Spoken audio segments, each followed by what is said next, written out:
With the success of Platoon, a film that portrayed his own experience in Vietnam, Oliver Stone proved that the American people had a place in their heart for the Vietnam veterans' experience. A winner at the Academy Awards and the box office, Stone was in a position to do whatever film he wanted.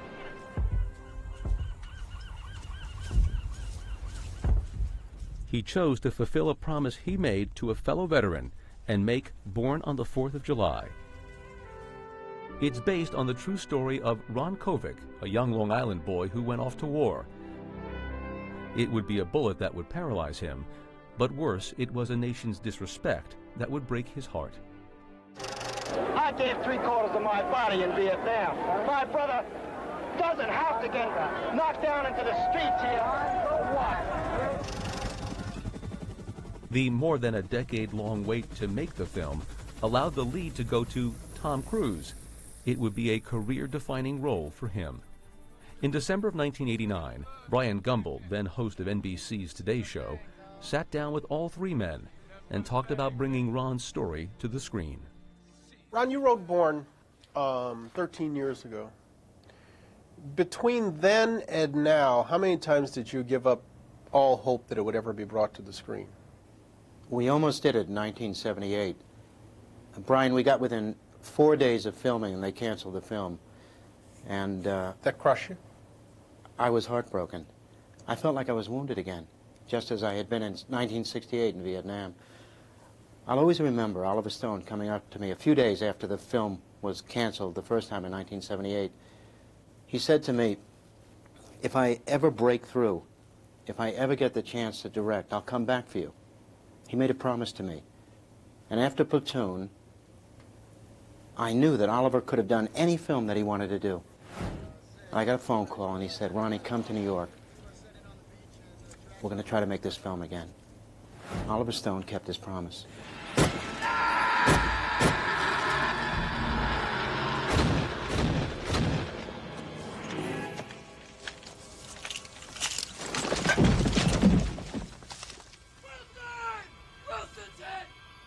Oliver, doing Born, by all accounts, fulfilled kind of a long-term promise that you had made as much to yourself as to Ron Kovic. But why do Born when, by all other accounts, you had already done the definitive Vietnam film? Well, I mean, there was the Iliad and there was the Odyssey, you know. You had to get the warriors home. Ulysses spent years in the wilderness trying to get back to where he lived. I feel very much the same way, but there was another war after Platoon. When I came home, I had real problems, as did many vets. I went to jail, and then I had my personal problems for several years in New York City, and I think we ran into a country that was not hostile to the veterans, but indifferent to the war. It's just that we came home and nobody cared the 24 hours before we'd been in the combat zone. So that shook us up. People were out making money. The country was prospering, it was booming. Like in the scene where Stevie shows Ron around the hamburger joint. You know, all he cares about is he's putting up a new fast food chain in Long Island, and that's what was happening in Long Island. So that's what we came back to, that indifference, and that hurt us. Sometimes, you know, Stevie, I think people, they know you're back from Vietnam and their face changes, the eyes, the voice, the way they look at you, you know? I know what you mean, Ronnie, but people here, they don't give a shit about the war. Yeah, to them it's just a million miles away. It's all bullshit anyway. I mean, the government sold us a bill of goods and we bought it. Got the shit kicked out of us for what, huh? You mean we, Stevie? You were in college, man. Let me go back to square one with you. How much did you help Tom Cruise with his portrayal of you? I was amazed the first day I met Tom Cruise. He came down to my house with Oliver Stone. I was surprised how great an understanding he had of what I had gone through, my suffering, my hurt, the difficulties that I had to overcome to be in this world after Vietnam. Tom made it very clear to me that he was going to give this film everything he had and that he was not going to let me down. He knew the difficulties we had had in the past, and he made a promise to me on that day at my house that he would make this film. And you know, during the making of the film, I an amazing amount of access on the set. It was a great experience for me, Brian. It was a tremendously learning experience. Tom would come up to me in the wheelchair, looking just like me. He would wheel up to me. At first it was very unnerving. I was looking at myself. I was looking at myself during one of the most difficult times in my life. And in actuality, it was Tom Cruise. Tom would lean over and he would look at me and he would say, "How am I doing? Am I doing this right? How do I look? Do I look all right?" Yeah, but Ronnie, wait a second now. I mean, Tom is a very impressive guy when you meet him. But do you mean to tell me that the first time Oliver ever came up to you and said, "Okay, you know who's going to play you, Tom Cruise," that your mind didn't immediately say, "Hey, wait a second, just a second here. You know Top what? Gun, right wing, propaganda, he's going to play me?" No, I believed Oliver when he told me that Tom and I had a lot in common. I knew Tom had come from a working class background. I knew that he had grown up Catholic. I knew he was a lot like me. You know, when Tom came down that day, I wasn't really sure. But in the 3 hours he spent with me in my kitchen, telling me his understanding of my story, I believed that he could do it. I remember in the VA hospital, there was a very difficult scene that you'll see in the movie. There was a silence on the set. Everyone was watching. Everyone realized that something very special was happening. The scenes were explosive. And we felt we were watching we felt that something very important was happening. And it was. This goddamn fucking place. I need a bath. Don't be raising your voice at me, Mr. Kovic. You watch your mouth. Would you people help me, huh? What's the matter with you? I don't feel right. I don't feel right either. I need to see the doctor. I need to see him now! Not available I now. want to see him now! He's always too busy, isn't he? What's eating you now, Kobe? Fucking shit! You going out the deep end? Amputate that leg, you going like this? What do I have to do? What do I have to do? Hey, to man, make you don't you people ever listen put to your me? hands on All me. I'm saying is I just want to be treated like a human being. What in that shit? Trying to keep me fucking drunk so I don't know what's going on around here, man. This place is a fucking slum. You went out, man. Fine. We take that leg of yours, we get you out of here in 2 weeks. I want my leg. Why? I want my leg. Why? You can't feel it no how? It's my leg. I want my leg, you understand? Can't you understand that? All I'm saying is I want to be treated like a human being. I fought for my country. I am a Vietnam veteran. I fought for my country. I deserve to be treated for decent. Vietnam. Decent. I heard that right, you fuck. Vietnam don't mean nothing to me, man. Or any of these other people. You got it? Tom, by all accounts, you really wanted to do this film. You agreed to defer your salary in order to do Born on the 4th. Why? Why was it important to you? Well, I'd known Oliver and I'd met Ron, and I felt very committed to them, and I felt it was just a powerful script and a great character, and I felt it was an important film. What's key to the portrayal, do you think, of playing Ron Kovic? Never giving up and searching for the truth. That's what I felt was key, one of the key things in playing Ron, that you had to get beyond him. The film isn't about a man in a wheelchair. It's a film, really, you look at it, I mean, the country became an invalid. It became, I mean, it was a crippling time for this country. And that, you had to get beyond this man in a chair. It's his own personal, triumph, his own personal search for the truth of what happened, why. There's still a mystery about why. And that's how I went into the film. I was going to say, you're particularly adept in the wheelchair. How much time did you put in? A lot of time. Really? A lot of time, yes. It was interesting because I went around with Ron, and I realized that one of the things that I saw that Ron was very good at is making people feel comfortable. You really have to be a diplomat. Some of the things we went through together were, I mean, I couldn't believe it. You start looking at the world from a different point of view, and they're looking at you differently. I'm going to go inside for a minute. Mom, wait. Should be okay. Hey, Ronnie. How are you, man? You look good. You look good. Hey, Ronnie. You look great. good. Ronnie, welcome home. You look so good. It's so good to see you. You look at him. He looks great. You never got out of character as you did this. I mean, you never came someplace and said, "Okay, I can walk from here." No, we went through the whole thing many times. There's a store that we went into, and the girl that was running it said the owner, there was rubber on the floor and then carpeting, and I was going from the carpeting to the rubber and turning the chair, looking at different items, and she came up to me and asked me to leave the store. And Ron had been telling me stories of things like this that happened. Why'd she ask you to leave? Well, at first I was shocked, and then she said that the rubber of my chair was disruptive to the rubber floor. And I said, said, okay, fine. I left, and Ron said, look, it's okay, she just doesn't, she was nervous. She doesn't know what to do. It's okay. It's okay. Don't worry about it. My mom called me at school and told me. I was so shocked. I wanted to reach out and help you.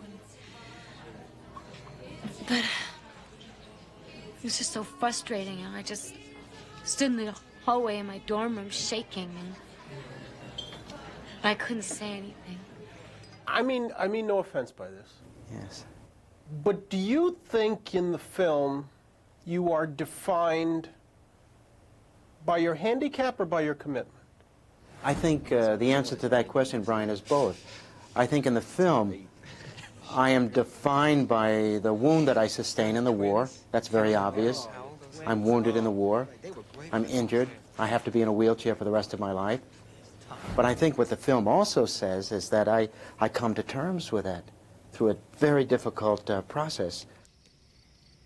First time I got hit, I was shot in the foot. I could have laid down. I mean, who gives a fuck now if I was a hero or not? I was paralyzed, castrated that day. Why?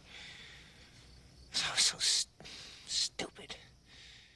I feel wounded, but at the end of the film, I feel that my wound has become wisdom. I have, in a way, triumphed over the tragedy of what I've gone through. Life is worth living. Why are you here tonight? What do you have to say to these people? My name is Ron Kovic. I'm a Vietnam veteran. My name is Ron Kovic. I'm a Vietnam veteran. I'm here tonight to say that this war is wrong, that this society lied to me, it lied to my brothers, it deceived the people in this country, tricked them into going 13,000 miles to fight a war against the poor peasant people who have a proud history of resistance, who have been struggling for their own independence for 1,000 years, the Vietnamese people. I can't find the words to express how the leadership of this government sickens me. Now, people say if you don't love America, then get the hell out. Well, I love America. We love the people of America very much, but when it comes to the government, it stops right there. The government is a bunch of corrupt thieves. They are rapists and robbers, and we are here to say that we don't have to take it anymore. We are here to say, we are here to tell the truth. They are killing our brothers in Vietnam. We want them to hear the truth tonight. Do you think Bourne's about Vietnam or about America? I think it's about America. I think it takes America from the 1950s to the 60s and to the 70s. And it cuts off, as you know, at the 76 convention with the Democrats. But what we try to do is, like, the boy and America are linked. It's my generation, the way we grew up. We bought certain beliefs in the 1950s. They were tested hard in the 1960s. Losses were incurred. And I think a sense of wisdom we learned in the 70s. We learned, and we're still obviously trying to apply it to our lives, but we're still struggling. It's our generation. Thou shalt not kill women and children. Thou shalt not kill, remember? Isn't that what you taught us? Isn't that what they taught us? Stop it! Stop it! I don't want you in this house. You're out of this house. Ron, come on now. You made your point, now stop! No! I haven't made my point. You tell her, Dad. They're killing everyone now. I didn't force you to go. Yes, you did. Yes, you did. Mom. And it's all falling apart.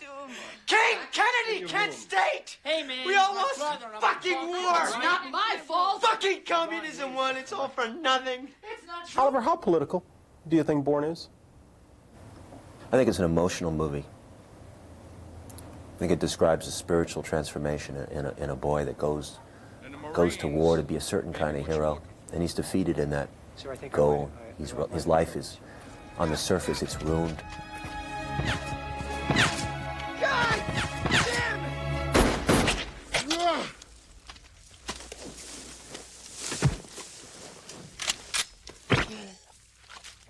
and he's defeated at every turn. I've come to give you your last rites. Father. Are you ready? And he goes through hell. And he comes back from hell. And he's grown into a better man than what he intended to be. He's become a different kind of hero. That's the movie I set out to do. The political implications are there. You can pick them up from the left or from the right, but that wasn't the reason the movie was made.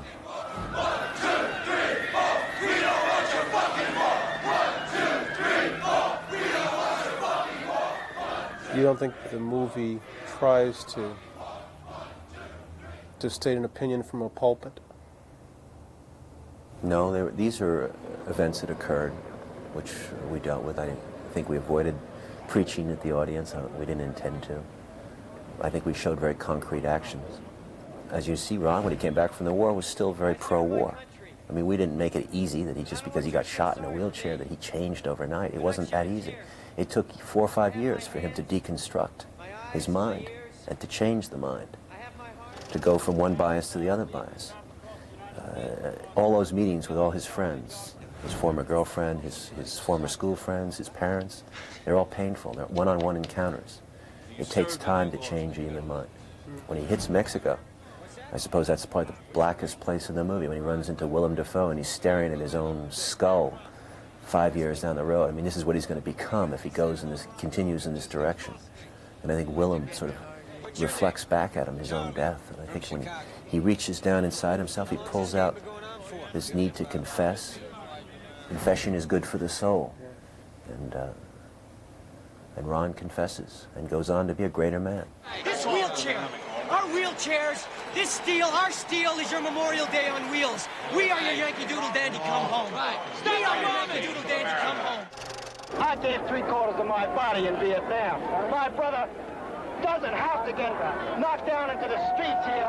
So what? Kovic's commitment left me, and I'm sure it's going to leave an awful lot of viewers of the film, feeling somewhat inadequate, that we don't have the same type of passionate commitment, the same sense that he does, to anything beyond our work for the most part.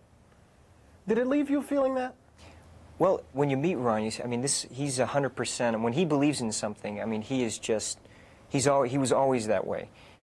You must never, never let what happened in that war ever happen again, because if you do, they will build another monument and another monument, and they will kill more and more and more and more wheelchairs. You must fight against it. He can't do it halfway. Everything he does is total commitment, and I guess in some ways, I don't know. I think in some ways I kind of identified with. It was somewhat revealing of. I mean, when I do something, I feel that I just can't let go of it. Okay, listen up!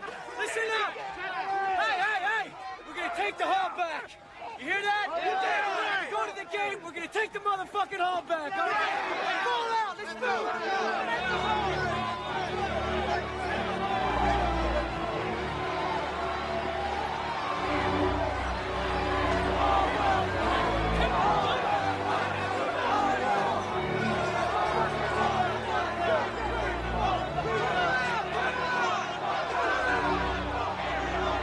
You and I are contemporaries. You resent guys like me who didn't go? No, not at all. I watch your show every morning. That's not a prerequisite, but... I have no resentment for those who didn't go. In fact, I'm glad, Brian, that you didn't have to come home in a wheelchair. I'm glad that you didn't have to go through the last 21 years that I've had to go through. You know, for the longest time, Brian, I was very angry and very bitter about my wound and what had happened to me. It's only been the last couple of years that I've been able to honestly, sincerely feel within inside myself that in some way this has been a blessing, that in some way I have been able to become a more whole human being because of what I went through. Final note, Ron. It is obvious that the war will always be with you. Right. With this film, Do you let go of the war? Yes, I do. I begin to let go of the war with Born on the 4th of July. I begin to come back to my country again, back to my mother and father and my brothers and sisters, and I begin to come back to the country that I loved so much when I was a young boy growing up in the 1950s. I'm coming back to America again, and I'm coming back to life again. And life has never been more exciting for me than it is now. I never dreamed that I would be able to reach so many people. I never dreamed that I would be sitting here with you today. And if I would share anything with people today, I would tell them never give up on life. Never give up, no matter how difficult, no matter how painful, no matter what happens to you. Hang in there. Keep trying and keep believing in your dreams, because someday those dreams will come true, and they've come true for Ron Kovic.